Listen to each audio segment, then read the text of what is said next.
Good evening, everyone. Welcome.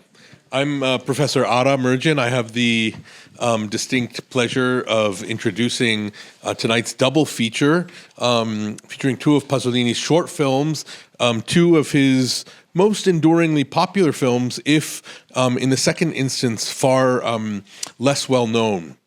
So I'm going to introduce La Ricotta first, and then we'll watch the film, and then I'll get up again and introduce La Rabbia.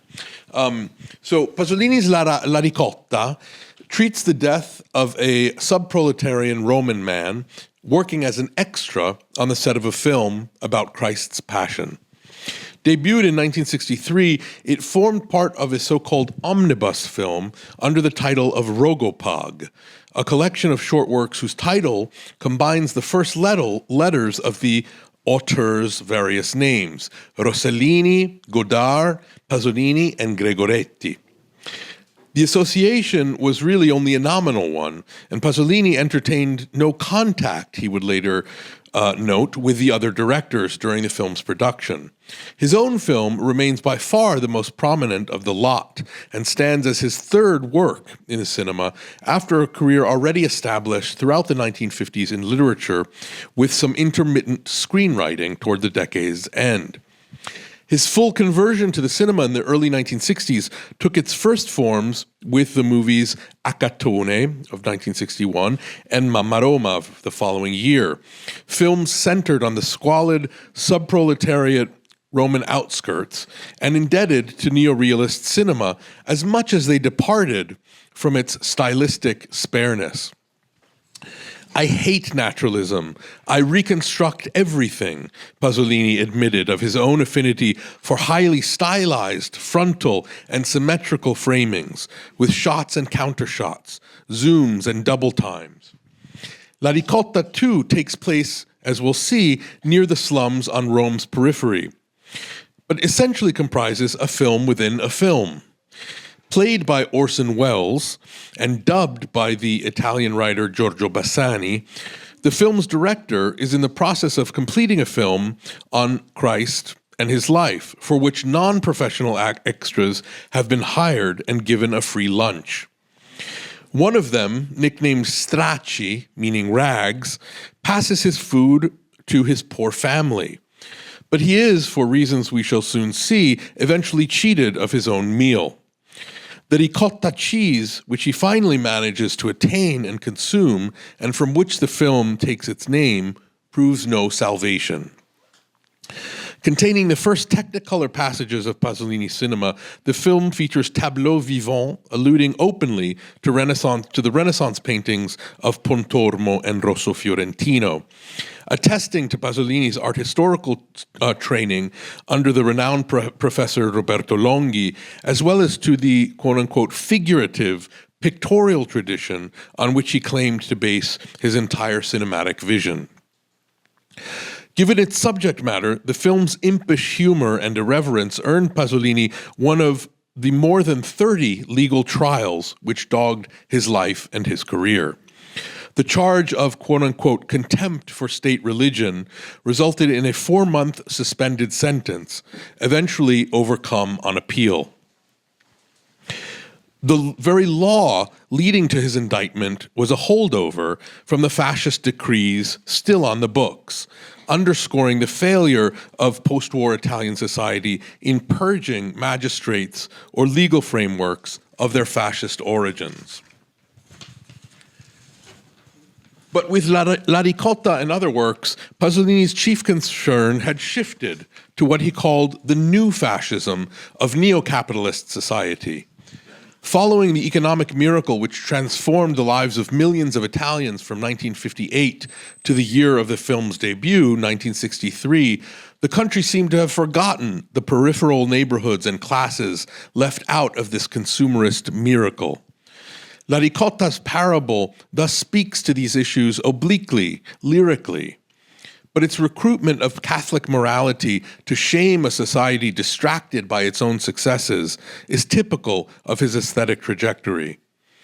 If Italy's subproletariat and underclasses, like the actor playing Stracci himself in the film, had disappeared from the purview of cultural pride or priority, they persisted as the very crux of Pasolini's world. Following his trial, the film was banned and confiscated, but managed to eventually circulate with a few edits to its content.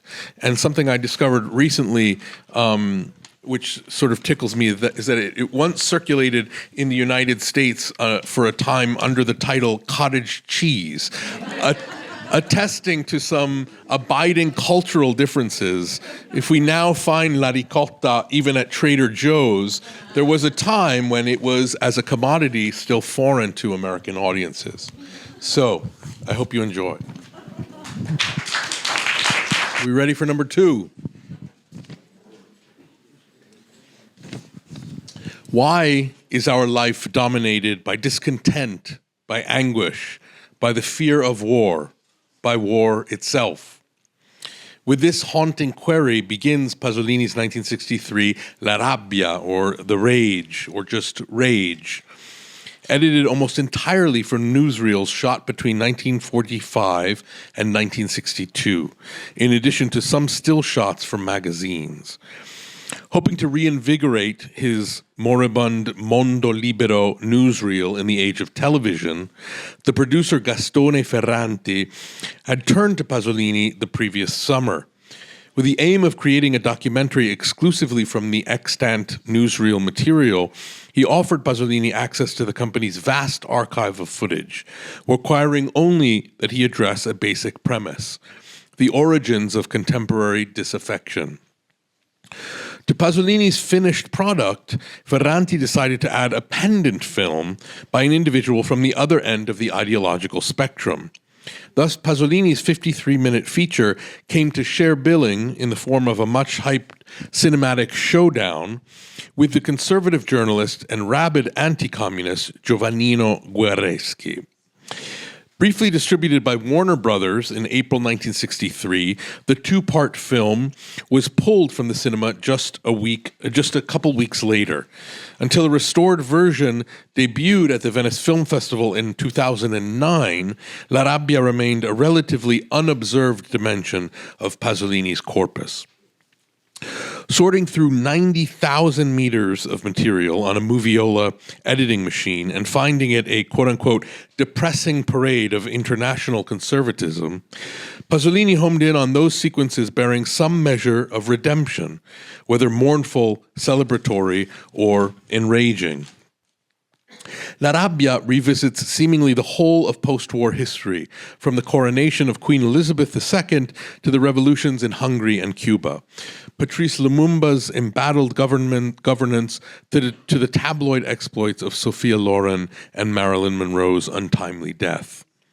By turns combative and melancholy, its montage splices together unrelated events: the funeral of Pope Pius XII, Eisenhower's election, Ava Gardner greeted by fans at Ciampino Airport, the faces of Cuban prisoners, with two voices of commentary laid over its finished product. One in poetry, voiced by Giorgio Bassani, who just dubbed Orson Welles, and one in prose, read by the painter Renato Guttuso. Pasolini began editing in the fall of 1962, working simultaneously on the film we just saw, La Ricotta.